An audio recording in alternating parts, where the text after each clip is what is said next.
अब हम question number 5 देखते हैं इसमें क्या दिया हुआ है। इसमें बोल रहा है कि list of all the elements of the following sets. मतलब ये है, इसमें हमें सेट बिल्डर फॉर्म में दिया हुआ है और हमें रोस्टर फॉर्म में लिखना है इसे किस तरह से लिखेंगे। देखो, इसका हमारा पार्ट 1 हमें दिया हुआ है, ए इक्वल हमें सेट दिया हुआ है the set of all x such that x is an odd natural number. मतलब ये सेट जो हमें बनाना है वो ओड नेचुरल नंबर्स हैं। तो हम किस तरह से लिखेंगे। ओड नेचुरल नंबर्स क्या होते हैं। पहला ओड नेचुरल नंबर होता है हमारा 1, दूसरा ओड नेचुरल नंबर होता है हमारा 3 और आगे ये 5 होता है और इस तरह से ये होता चला जाएगा। अब हम क्वेश्चन नंबर 5 के सेकंड पार्ट पर आते हैं। इसमें हमें दिया हुआ है कि the set of all x such that x is N integer. मतलब x हमारा एक इंटीजर है और x कहाँ से कहाँ तक लाई करता है। x जो है -½ से तो बड़ा है और 9/2 से छोटा है। तो पहले हम इन दोनों को देख लेते हैं कि इन दोनों के बीच में हमारा जो इंटीजर है वो कौन कौन सा आएगा।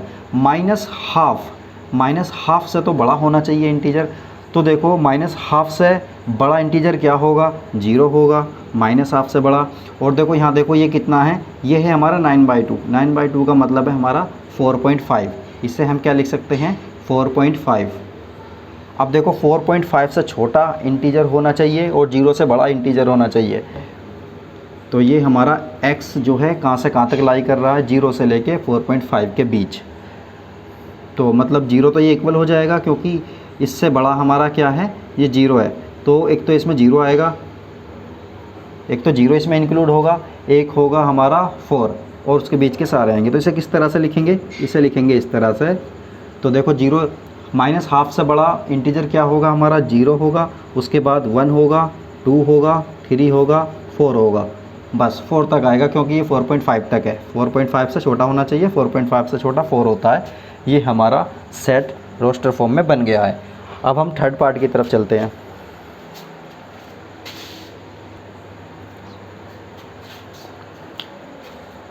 अब हम इसका थर्ड पार्ट देखते हैं। थर्ड पार्ट में हमें क्या दिया हुआ है, C एक सेट है हमारा जो कि रोस्टर फॉर्म में हमें कन्वर्ट करना है। सेट बिल्डर फॉर्म में हमें दिया हुआ है ये। तो किस तरह से है, x is a set such that x is an integer. x ये सेट हमारा इस तरह से है कि इंटीजर का सेट है और इंटीजर इस तरह से होना चाहिए कि अगर हम इंटीजर का स्क्वायर करें तो वो 4 के इक्वल या 4 से लेस देन रहना चाहिए। तो अब हम देखते हैं, देखो कौन कौन से ऐसे इंटीजर हो सकते हैं जो जिनका स्क्वायर करने पर 4 के इक्वल हों या फिर 4 से छोटे हों। तो किस तरह से देखेंगे, देखो -2 क्या इसके अंदर आ जाएगा, -2 का स्क्वायर करो, हाँ -2 की जो स्क्वायर करेंगे तो कितना आ जाएगा, 4 आ जाएगा। तो इसका मतलब 4 यानी -2 इसके अंदर आ जाएगा। और उसके बाद हम देखते हैं क्या -1 इसके अंदर आ जाएगा। चलो पहले करते हैं इसे। तो -2 इसके अंदर आ रहा है, -1 का स्क्वायर करेंगे तो वो भी हमारा 4 से छोटा रहेगा। तो ये भी इसके अंदर आ जाएगा। उसके बाद 0 आ जाएगा, 1 आ जाएगा, 2 आ जाएगा, बस क्योंकि +2 का हम स्क्वायर करेंगे तो वो भी 4 के इक्वल आएगा। बस इतने ही हमारे इसके अंदर ये इंटीजर्स आएंगे। ये हमारा कंप्लीट हो गया है। अब हम फोर्थ क्वेश्चन पर देखते हैं। इसके फोर्थ पार्ट पर डी हमें दिया हुआ है the set of all x such that x is a letter in the word loyal, LOYAL। हमने इसमें बताया था कि इसके वर्ड्स के लेटर को हम इस तरह से लिखेंगे कि हमारा जो लेटर है ये रिपीट नहीं होना चाहिए। चलो इसे लिखते हैं।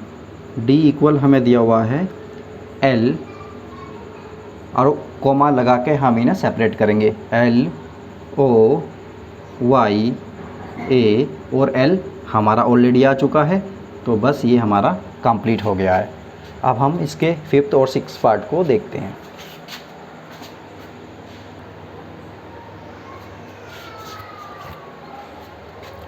अब हम क्वेश्चन नंबर 5 का 5th पार्ट देखते हैं। इसमें हमें दिया हुआ है E हमारा एक सेट है जो कि सेट बिल्डर फॉर्म में हमें दिया हुआ है। इसमें दिया हुआ है the set of all x such that x is a month of a year not having 31 days. मतलब जो हमारे 12 मंथ्स होते हैं उनमें हमें उन सभी मंथ्स को लिखना है जो हमारे 29 डेज़ के होते हैं, 28 डेज़ के होते हैं या 30 डेज़ के होते हैं।